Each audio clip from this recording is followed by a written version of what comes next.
All right, we are back for episode number 3, and we're going to be talking about a couple of things here.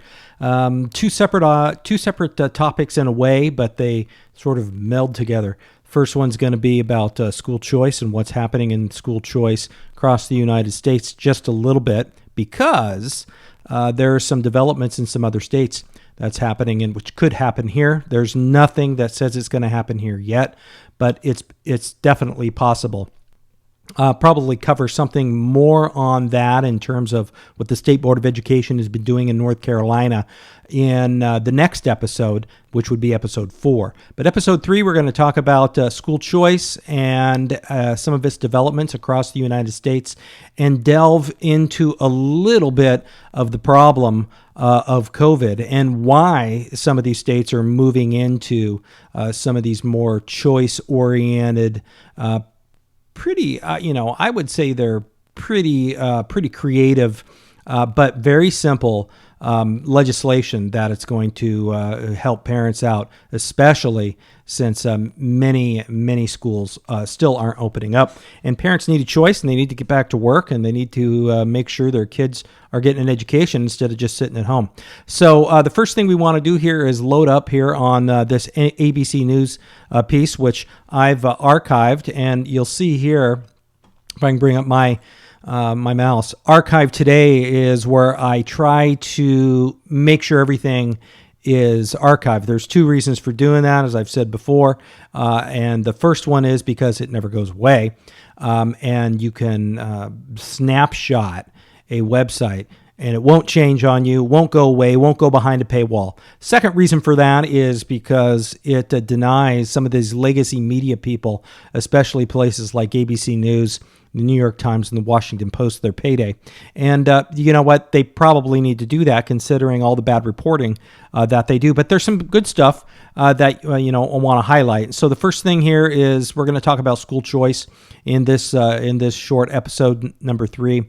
And as you can see here, there's a lawsuit, and this is in Vermont. This is a little bit old in terms of the news cycle is concerned, but I figured this would be the best way to start out. We have Lisa Rathke here from the Associated Press, January 18th, 2021.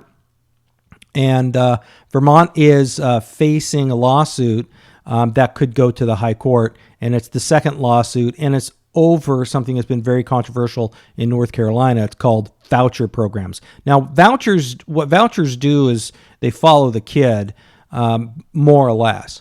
Meaning that the money goes to the child, and whatever school the child goes to can be outside of a district school or a public school, can go to a private school charter even sometimes, and can go to other innovative institutions that are educating. Now, so the story reads here: Vermont is facing its second lawsuit in 4 months over a voucher program that allows students in communities that don't have schools or are not a part of the supervisory unions to attend schools of their choice, including approved state institutions. So the first thing to notice here is that people just don't take their money and they go run away and go to wherever they want. They usually have to go to a school that the state publicly has accredited in some way or given their imprimatur that they are allowed to be open, run, that their classes are up to standards of whatever the state happens to set. So the Vermont system here, as you continue on, it went down a little bit. The Vermont system here, which is certain towns pay tuition for students to attend other schools, is unconstitutional because it's not available to all students in the state, according to the Liberty Justice Center, which is a nonprofit law firm that fights for school choice. If the lawsuit succeeds, officials at the nonprofit say they will file legal challenges in other states with similar school choice programs, but critics say that the lawsuit is a veiled attempt to get to the Supreme Court, where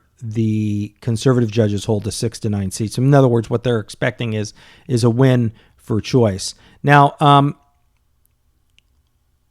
the reason why a lot of people have problems with this is because they don't want money going to religious schools, as you see here. And this has also happened in the state of Maine, because they believe that the voucher programs can be too much. What they usually say is it's intermingling too much between church and state. But the fundamental reason here for vouchers is to follow the student, which is a theme I'm going to play on here a little bit as we continue, because the voucher students help the students, especially poor students, to attend schools that they otherwise wouldn't have a possibility to afford. So the real question here, and this is a question of most people and most parents now who want to have school choice, is should the money follow the student, or should the institutions be funded? If the institutions are funded, they're not funding the students. This is a point I'll probably make again just to make sure that it's understood, because that is the fundamental issue here. So if we go to New Jersey here, you can see why some parents are starting to get a little bit unnerved and seek maybe something else, someplace else to send their student. So this was New York Times. I'm going to go down here, January 25th. This is by Tracy Tully. And students were set to reopen, schools were set to reopen, and then the teachers union stepped in. This has become a consistent problem in those states that have really strong unions. North Carolina is now one of them, though I'm going to say something about that in just a minute. They have one that wants to be. And then the students didn't return to the elementary schools in Montclair, New Jersey, as planned after a debate. And I want to go down here and read a little bit about this. There are... Students were sorted into two groups, the Mounties and the Bulldogs, and would attend school in person 2 days a week and log in remotely for 3. A hybrid model of instruction that has enabled a majority of students in New Jersey schools to reopen. But the township's powerful teachers union stepped in, and the plan was scrapped. It was so sad, Heather Weiss, a mother of two Montclair Public School students, said soon after the superintendent announced late Friday with deep regret that he did not have enough teachers to properly staff the schools. So the students were ready to go back to school in New Jersey. The teachers union stepped in, and the decision was to keep schools closed indefinitely, which capped a tense week in a community known for liberal politics. It's usually policy people want to avoid the politics behind all of this, but I'm sorry, it is the major reason why schools are having these problems. There's two different ideologies that belongs to two different parties. One of those parties wants to keep schools closed or do everything they can to hamper their reopening. This is the same case in North Carolina. Elementary teachers, of course, here in New Jersey, they're citing coronavirus concerns here, as you can see, and they boycotted in-school prep sessions in defiance of the superintendent. Of course, that led to a heated meeting here, and so the bottom line is schools in New Jersey did not open. They did not open because teachers union stepped in. Teachers union stepped in because they were concerned about coronavirus. Now, in North Carolina, we've had this problem too. This is a letter from the NCAE. They are the North Carolina Association of Educators. You'll note that this is January 26th of this year. And the first thing they do is they completely misstate who they represent. They say they represent 100 public school educators and 1.5 million public school students. That is bona fide false. As a matter of fact, as you can see here from Terry Stoops, they more accurately approximate 17,500 students, and they represent precisely 0 public school students. Now, the NCAE would like to be a union, but they're not because of the laws of the state of North Carolina. So they're a professional group, a professional members outfit, if you will. As you can see here, down here at the bottom, they are an association of educators. And that means basically that those people who want to belong to it, belong to it. Those who don't. A majority of the teachers in the state don't. I mean, they're claiming that they represent all the schools. They might have a teacher in every school, but they don't represent the schools or 1.5 million students. Not at all. As a matter of fact, a lot of those public school students here, if they were to be exact, are in charter schools. But we'll get to that at a later date. Charter schools are public schools. So the NCAE, what's their problem here? Well, they say here in the middle paragraph that they want to open, but they want to reopen safely. Now, what does that mean? What does that mean exactly? Because of the pandemic and widespread vaccinations are months away, they want certain things to be met before the schools are open in North Carolina. Among those are tracing of COVID cases in public schools, inside and outside of public schools, which means everywhere. And then they want the continuation of masks and all that. They want public schools to be held harmless for any reductions, which basically means this: they still want their money. And any temporary suspension of in-person requirements for the year should be waived, because why? They have not been open. So they want the schools to open, they say, but under certain conditions. So this is going to hamper, if the NCAE had their way, the fully reopening of public schools in North Carolina. Now, I might have mentioned this one before in a prior episode, but I just want to do it again here because it's important. January 13th, 2021, this year, just the news. Peer-reviewed study finds spread of COVID-19 in schools extremely limited. Fears have persisted that the coronavirus might spread, but we now know for a fact, at least according to this study, that spread of COVID-19 in surveyed elementary schools is extremely limited. That is, contact tracing and spreading of the virus, and they say it right here, SARS-CoV-2, determined by contact tracing, the authors write, we found extremely limited in secondary transmission.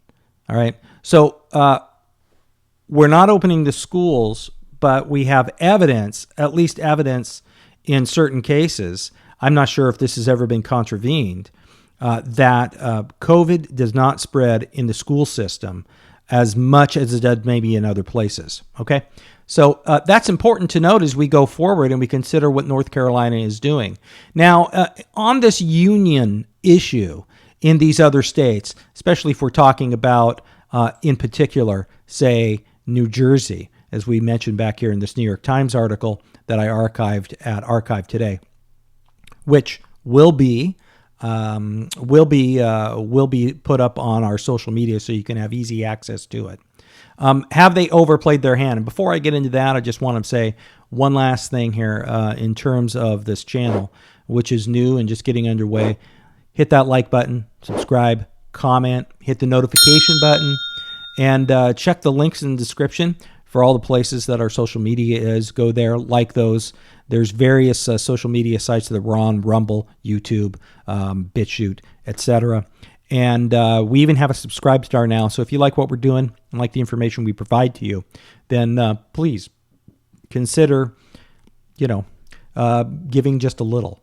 To get to this opinion piece, which is in the Wall Street Journal, this is by Jason Riley. This is only a few days ago now. I'm recording this on Friday the 12th. This is February 9th. Teachers' unions, have they finally overplayed their hand?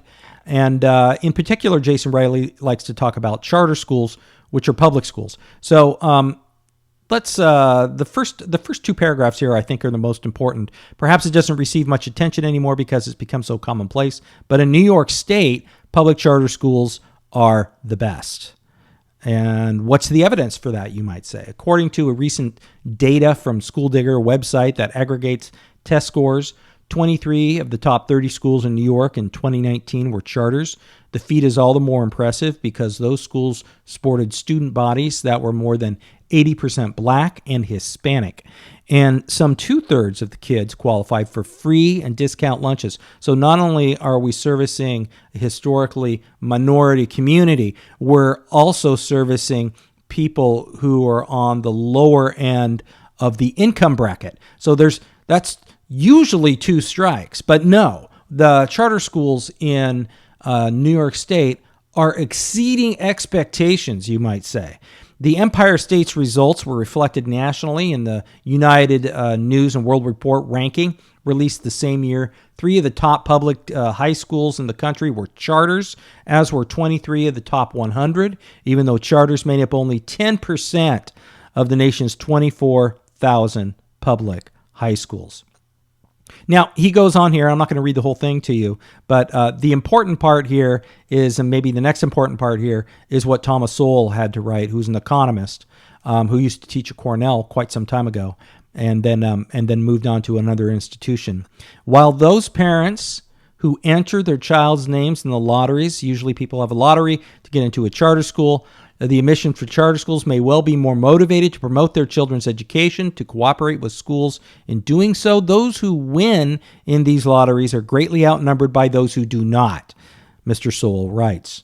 When charter schools take a fraction of the children from motivated families, why does that prevent traditional public schools from comparably educating the remaining majority of the children who's motivated from those motivated families? It's a good question, because there are sure to be asking, in the wake of the pandemic, COVID-19 exposed just how much control teachers' unions have over K through 12 education, and by extension, over so much else that affects their everyday lives. Randy Weingarten, head of the AFT, which is the American Federation of Teachers, 1.7 million members, wakes up every morning in search of ways to keep children confined to the public schools, regardless, that would be traditional district schools, regardless of their quality. She and her thousands of state and local affiliate unions do this because it is good for dues-paying members, and those interests come before students and their families. So we have seen some of that, right, in the prior stories that I just looked at. Now, in reaction to some of this, some states, I'm going to highlight a few, more in future episodes, but I just want to do 2 now because I think it's important that you understand, or that you realize, that not all the states are just sort of saying ho-hum and doing nothing. Some states, as Corey DeAngelis, this is his Twitter feed from very recently, this would be 20 hours ago, so this would be yesterday, February 11th, Kansas State passed a bill to expand the funding of students instead of systems. Again, I mentioned that earlier in this episode. The question is whether we're going to fund the students or the institutions, whether we're going to fund the students and the money's going to follow the students, or it's just going to go to a school no matter what. And if you follow the students, then you're placing money and control over their education in the hands of the students themselves.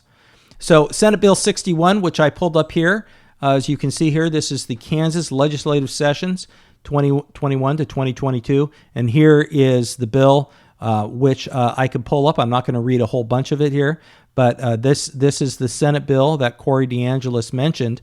And the bill is basically going to create educational scholarships not to exceed $8,000 per school year for student, okay, per student right here. And now those eligible children will be able to take their money to a school of their choice. Could be a school closer to home, could be a private school, could even be a charter school, depending on the state laws in the state. Whatever happens, the money, all of it, follows them. Now, this is important also because we're seeing another state legislative maneuver here in Iowa. This is Senate File 159. This is the Iowa legislatures you can see up here. And I think both of these, by the way, have now passed, and they're moving on through the system. But this is a bill for, or an act for, establishing the First Student Scholarship Program. That's what they're calling it there in Iowa. For certain pupils attending non-public schools, establishing a Student First Scholarship Fund, providing for income tax exemption, modifying the existing charter school programs, modifying their provisions in the state's open enrollment and whatnot. So the Student First Scholarship Program here is for a certain budgetary year. And again, it allows the pupil to enroll wherever they would like in the school system in Iowa. So those developments are Well, they're going to make the district school people very nervous. And they're going to make them nervous because if that's true, then more and more parents could potentially choose to leave the district schools or their neighborhood schools, their public schools in their area, and take that money and use it for tuition in a private school, for example. And if we're talking, like in this state that I mentioned earlier, $8,000 up here, then that's, you're getting pretty close in some schools to the tuition, which would be a great offset. And parents might have to sacrifice just a little bit more to be able to get their student, their child, in a school. Now, this has been opined about in once again, Wall Street Journal, February 3rd, Daniel Henninger, The Tragedy, the Public Schools. The reason for all of this, and the reason some of these this legislation is coming up, like in Kansas and in Iowa, is because many parents are losing faith in the closed public schools and are looking for alternatives. It's pretty simple. It doesn't take rocket science, does it? In Chicago, as you probably noticed, L.A., Cleveland, Philadelphia, Washington, the teachers and the teachers' unions are pretty much have shut down the schools and limited schools. So there's, let me see here. Some public districts are performing as many are many dedicated teachers, but parents are waiting for the next school board election to file complaints, and that would be in the state that they're mentioning here. Perhaps I should go up. In Chicago, the nation's third largest system is on the brink of a strike despite pleas from the city's progressive mayor. For the teachers to return. The unions are resisting opening in L.A., Boston, Cleveland, Philadelphia, Washington, as I said. Mulgrew, head of the teachers union in New York City, says the schools may not open until September. San Francisco Board of Education has enough time on its hands to vote 6-1 to cancel the names of 44 Americans from their public schools. On Wednesday, the city sued its own school board for failing to get the schools open. Now, that's what we're talking about here down below. The data released this week show California's K-12 has dropped by 155,000 students, which is a record.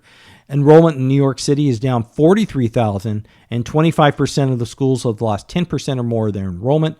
Virginia, 45,000 down. Enrollments have fallen in Texas. And in the progressive city of Austin, they're down nearly 7%. Now, if they're overplaying their hand, then parents are just like, well, what are we going to do? What can we do?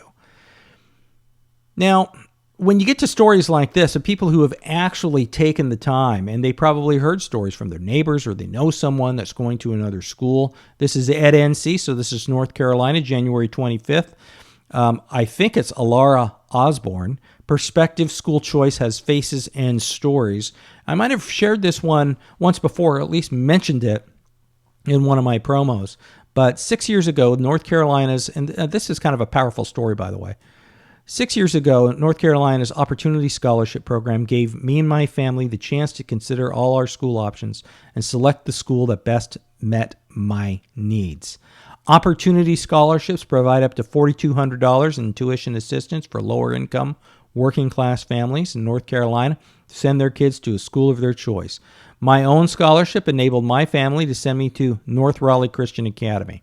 My school has rigorous academic curriculum, empowered me to learn at my own pace. Pace. Maybe you won't hear this from every student, but I hate easy classes. While my prior school didn't challenge me, I have relished the opportunity for school that school choice gave me to take tough classes at my new school. And my new school did what? A wide array of extracurricular activities: theater, track, community service. Those opportunities come because teachers and administrators at my new school encourage students to go beyond the minimum and give us the tools we need to succeed. So in North Carolina, we do have opportunity scholarships. Parents, a lot of parents don't know about it, but they can apply for it. And if they qualify, then they can use that, like this person did, Ms. Osborne, to go to a private school. Now, it's kind of funny, but the Babylon Bee Babylon Bee's been making fun of some of this. This is February 11th.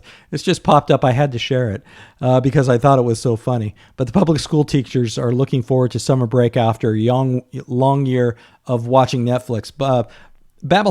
Babylon Bee has become kind of controversial because they are a satire site. And what makes satire funny is that it's partly true. Like there's a partial truth in the completely false story that they raise here. And so not to sort of reiterate that point for you here, that teachers have, not been going to work every single day and still getting paid, is the Washington Free Beacon. Now, this is an older story, I have to admit. It's July 17th, 2020. We're in the middle of a pandemic, getting ready to open school for fall. And the North Carolina, they call it a teachers union. I'm going to say something about that in a minute. It's a little bit incorrect. But the NC Teachers Union demands universal health care and welfare for illegal immigrants to reopen schools. Now, you might be saying, what the heck does that have to do with education? But let me just read it and then we'll comment on that. This is by Colin Anderson, by the way. A North Carolina teachers union is calling for the implementation of universal health care and welfare benefits for illegal immigrants in order to reopen schools in the fall. Just days after the Durham Association of Educators, DAE, issued a statement railing against the school district's reopening plan, Durham Public Schools voted unanimously to hold all classes virtually for the first 9 weeks of the school year, including in the DAE statement was a call to adopt a variety of far-left policy goals before holding in-person classes, including Medi-Cal for all, direct home support regardless of immigration status. There are concrete policies that have permitted other countries to flatten the curve and return to public life, universal health care, direct income, regardless of immigration status. The statement reads, "We must fight together collectively for the changes that will permit our community to thrive." Now, none of these things have anything to do with education. They just don't. The welfare benefits, the welfare for illegal immigrants, universal health care has nothing to do with education per se. And if that was the case, then we would have probably done it a long time ago, you might say. But they didn't respond for comment, by the way, during this story. Now, who's the DAE? Remember the NCAE we talked about earlier? The DAE, and I just want to make sure we check our facts here. Let's see here. They state it actually quite explicitly. Yeah, here we go. Right here. What is the Durham Association of Educators? The Durham Association of Educators is a local affiliate of the North Carolina Association of Educators, the NCAE. That way back here, I believe, yes, that we talked about, and they claimed they had 100 public schools and 1.5 million students. That was incorrect. They don't.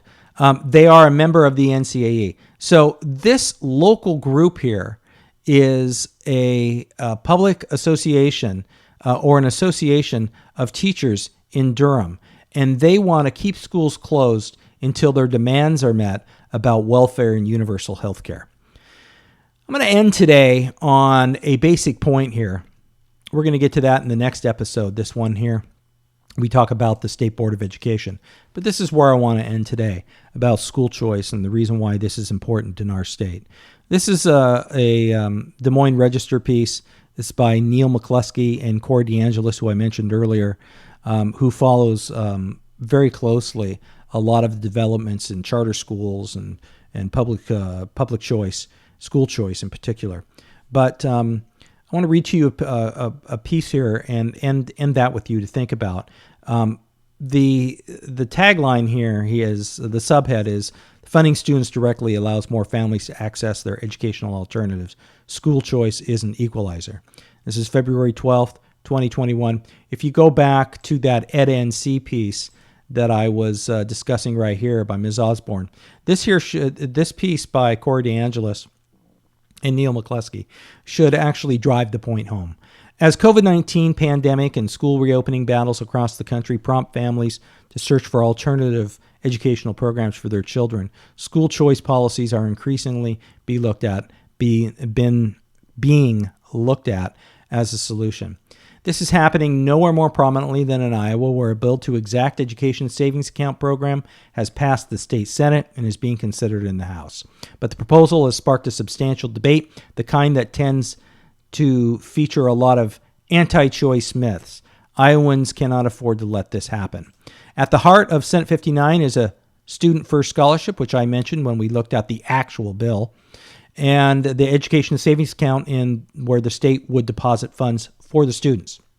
Those eligible families could use the funds for private school tuition. It's like a traditional voucher, somewhat in the way that we have already in North Carolina. Theirs would be around $5,200. Ours is right around $4,500, if you remember. And the students in public schools flagged for poor performance would qualify for the scholarship. Okay?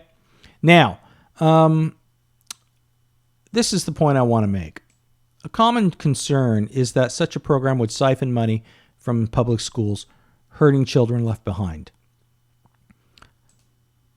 At first blush, that may seem like a reasonable concern.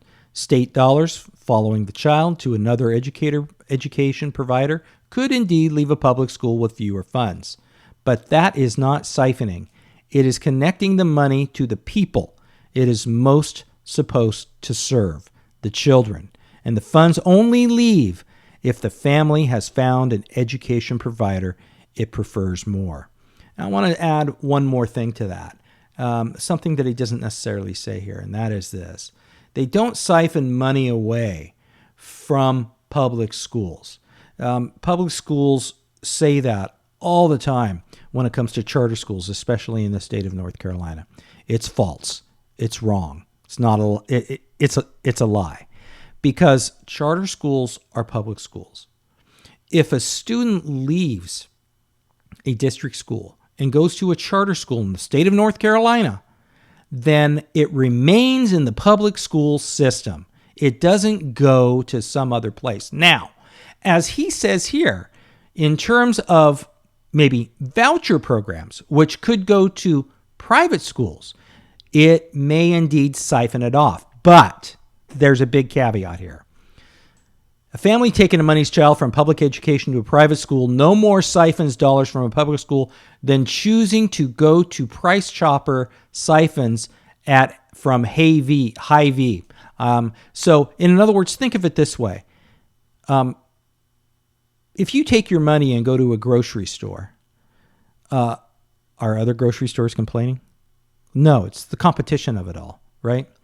The grocery store does not have a right to your money. Now, you might say this is different because educational funding is different, because we're talking about government funding, really. But education should not belong, and I think he's right here, to any particular institution. It is meant for educating children. Moreover, since only state funding would follow the child, a lot of money would stay in the public school, increasing resources for each child remaining in the public school, with Iowa spending an estimated $14,000 per public school student. According to Edunomics Lab at Georgetown University, a $5,200 savings account deposit would leave money behind. So think about that. This is one thing the public schools in this state, and I'm not talking about charters, talk about all the time in North Carolina, and that is this. If money follows the student, then they claim it's taking money away from the public school. Problem. It costs more money, and they get more money to educate that student in the district school than they're taking away. In other words, the student is only taking away a portion of that total, and the district school keeps the rest. Now, isn't that a good thing in some ways? Because they're teaching less students. Student leaves, they keep most of the money. Student goes somewhere else, that's one less student for them to teach. They can spend more time with other students, correct? Well, that's what we're faced with here in North Carolina, the same type of thing. Now, we don't have this type of thing in the legislative pipeline that I know of, but if we do, it'd be it'd be worth your while to be aware of these arguments, because the people like the NCAE and the district schools are going to scream about it. But the one thing that's certain in this time of COVID and schools shutting down and schools failing and schools not doing well, and maybe they're not a right fit for your family. Maybe that's just it. Not a right fit. You want your student to go somewhere else, like Miss Osborne did back there in the EdNC article. She just wanted to go someplace else that challenged her. That should be able to happen, should it not? All right. In episode 4, we're gonna talk about some things that's going on in the State Board of Education and some policies that are coming down. It's going to be more North Carolina specific. Remember to like, subscribe, comment, notify, hit that notification bell, and look for the links in the description about all the places that we are located. And, go to those places too. If you want to find these stories and read them all in full, you'll be able to do that. I'll make sure they're all linked up for you. And also head to Subscribe Star too if you like this service that we're providing you. Okay, everybody take care. Hang loose.